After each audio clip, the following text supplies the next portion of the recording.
Hello everyone, it's Crystal Ether here with a Forbidden Monday upload now that the weather's cleared up. Today I'll be covering the heroes released in Helios' 10th survival event, the donut aficionado Jay and his hungry partner in crime Nico.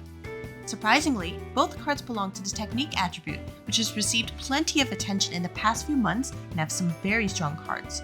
Let's see how these two pastry fiends stack up in the current roster. Before we begin, I just want to make a note that if you really like the card, then go for it. This is a single player game, so you should enjoy your roster how you like. It's natural that a banner to celebrate the wonderful pastry known as donuts features Jay as the 4-star card. His skills take time to ramp up with a staggering 3 and 4 turn initial cooldown without any limit breaks, but can become quite potent after the second cast. Jay provides key offensive stat buffs in critical rate, critical damage, and a damage modifier against passion enemies. Even when taking his soul mechanic into consideration, starting at a level 1 stack is quite low and is impossible to max out in a 10-turn boss battle without assistance. Even a 15-turn boss battle isn't quite enough to maximize these buffs. This particular card has the highest burst skill modifier in the game, which gets even stronger with technique soul stacks that he can provide to himself. You can make a case of treating this card as a DPS rather than a supporter, if you can provide enough BP gauge to consistently throw out burst skills. If you plan to treat Donut Chef Jay as a supporter, then his 4th birthday frame is the best option to speed up his buffs, with a bonus of 2 special attack orbs. Budget options include his Gunslinger frame and the Holy Wish frame released to celebrate part of Helios' 2nd anniversary.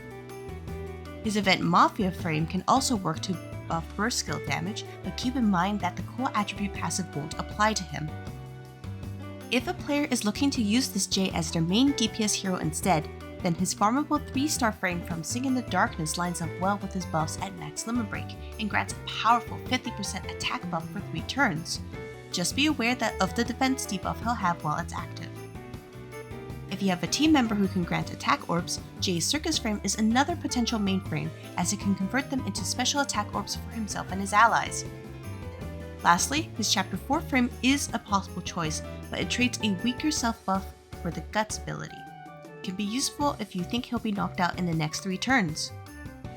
This version of Jay can perform well if the player is willing to adjust for his initial cooldowns, and before long, he'll also be praising the singing, dancing, shaking donuts as they bury your foes. The other rate-up card on his banner is designed to help new players with the survival event, providing a useful stun veil to protect allies from that debuff and a simple stacking attack buff to all allies. While Nico won't win any awards in damage, he provides useful support in his passive ability to buff his technique allies, and a burst gauge link skill that can be carried past this event with Sage. In battle, this Nico card shouldn't be attacking much unless it's necessary, as his burst skill's debuff isn't worth intentionally committing precious attacks towards. Unfortunately, his stun veil won't be useful in most of the game's content outside of the survive event game mode. As a member of the 12th Robins, players might find it difficult to find good frames for Nico. I recommend using his birthday frame if you own it, as it significantly buffs his allies' critical rate for 5 turns. If that frame isn't an option, then the farmable 4-star frame from the first Sing in the Darkness boss provides a minor stackable burst damage up buff to the team, and the 4-star farmable frame from the second Sing in the Darkness boss gives some BP to all allies. My final recommendation is the hunting frame if you own it, but note that the echo damage scales off this card's attack stat, which is quite low. These 2 donut deviants do suffer some difficulty standing out in the technique attribute roster, but Jay has merit in his powerful burst skill modifier. Players who are considering rolling for either for these cards should do so under the following conditions, or if they like them. Neither of these cards are must-have meta picks, so you can safely skip them if they aren't your cup of tea. That's all for this analysis. If you enjoyed the content, please consider subscribing to the channel. Otherwise, I'll see you all in the next video.